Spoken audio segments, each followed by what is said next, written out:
My coverage of Computex 2019 is sponsored by Techware, providing affordable quality computer and gaming products. Vortex is one of the bigger Mac companies and they had a booth to match. They did share with Mistel and Leopold, so all up there were a heap of boards in this area. Let's just start off with a big one. This is a sample of the upcoming Vortex Poker 4. For me, and I guess for the community, the Poker series is an iconic one as it really did popularize and bring 60% keyboards to the consumer market. If you were in the community like 2 or 3 years back, the pokers were super popular and were selling like crazy.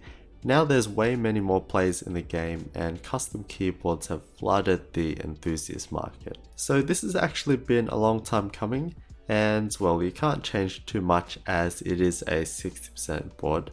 This time round it's a sleeker CNC'd machine aluminium enclosure rather than the casted one of the Poker 3. The bezels are slightly thicker and it now looks a bit sharper and more rectangular but still has the rounded corners. I guess the biggest aesthetic change is the RGB underglow, which is super sleek. If we look at the bottom, it's just a line that goes around the edge rather than having a full translucent bottom. It looks like it'll be available in a few different colors and there were front lit caps and also these DSA ones, which I don't know if it's an option, but that's the good thing about 60% keyboards, the keycaps are super easy to replace. These of course are pre-production units, so they'll probably be a bit different on release, which they said would be in Q4, but yeah, it's definitely a solid keyboard. I like it better than the Poker 3 already, and yeah, an improvement. There was the Hellcat 60%, and to be honest, I didn't even touch it, so my bad on that.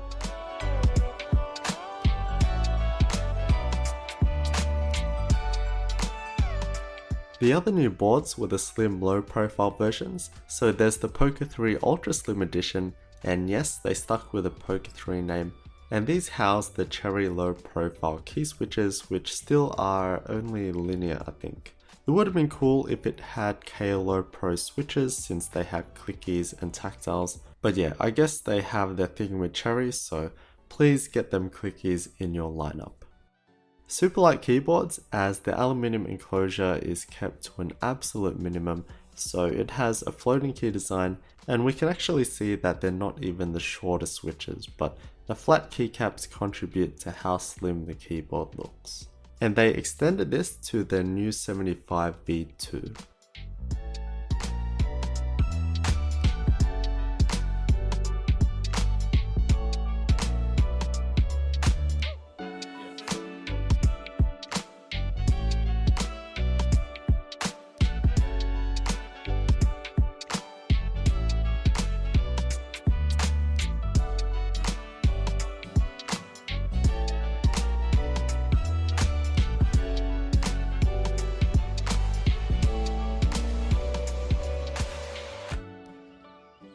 As for the other stuff, much of it I already reviewed on the channel.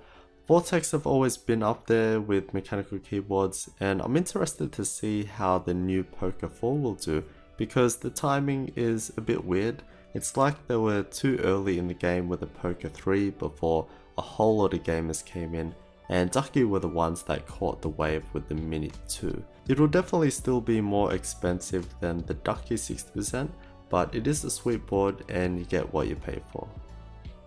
Big thanks again to Techware for supporting my coverage of Computex 2019, and yep, more stuff to come.